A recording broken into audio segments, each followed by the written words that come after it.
Hello again, and thank you for joining me. Today's drawing was one of the most frustrating and one of the hardest pieces that I have done in a long time, which really took me by surprise because it's grapes. It's just grapes. I really had no idea what I was getting myself into on this one. This drawing was inspired once again by a trip to the supermarket. I'd bought a particularly nice looking bunch of grapes for my kids' after school snack, and as they sat on the bench, I just started to wonder how would these look if I shone a light through them. It was a pretty simple thought, but it sort of set up a chain of me wondering all kinds of different ways that I could set up these grapes into a really interesting still life. I once again used my black table as a prop because I'm still really enjoying working with those reflections. I pulled out some glasses and some bowls and a whole bunch of candles because I really wanted that warm light through everything. And I just spent an afternoon rearranging and sort of setting these grapes up to try and look as interesting and as dynamic as possible. As I went through my photos, I sort of found that I didn't really have just one image that I really loved. So I chose two photos that I liked and combined them to make the final image. Now here's where I came to my first big challenge, which was simply drawing out the picture. I was not expecting this to be hard. It's just circles.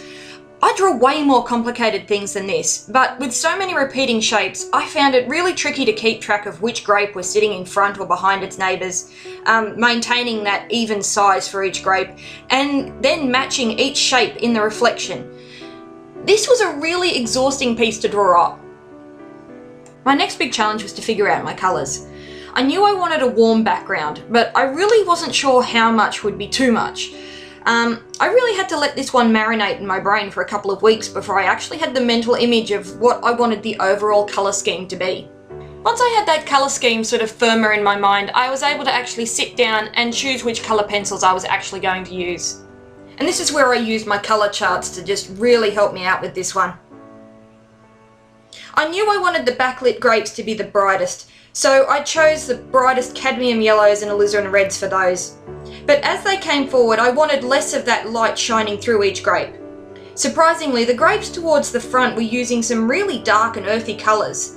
Caput Martuum, Venetian Red and Walnut were really the stars of the show here. Once I had chosen out my colours, I still wasn't really 100% confident on my colour choice, and I really didn't want to ruin the work that I'd already put into the background. So I drew out a little test grape on a scrap piece of paper, just to check that the colours were going to work together, and to save myself a little bit of heartache if I decided I didn't like it.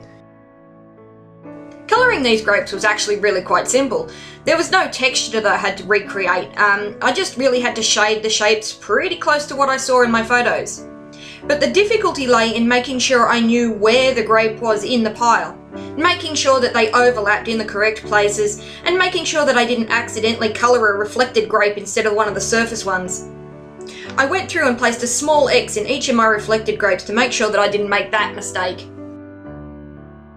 This process of constant checking was really tiring, and there were times in the process that I found myself so tense that my jaw was clenched shut.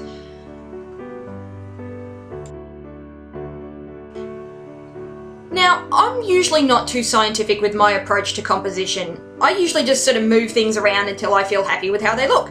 But with this piece, I sort of felt like a more deliberate approach would be needed.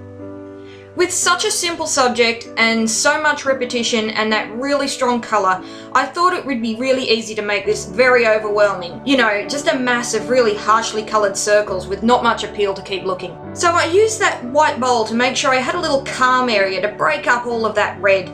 And I sort of exaggerated the green of the stalks, just so there'd be something to lead the eye from the top of that bunch all the way through down to the bottom. And I placed a couple of grapes sort of escaping from the bunch and rolling towards the viewer to add a bit of depth. So here's the final piece. This was a hard one, but I'm super happy with the result. I hope you've enjoyed this. Please leave a like or a comment and let me know what you think. And if you'd like to see some more of my work, why not hit the subscribe button? Thanks for watching, guys!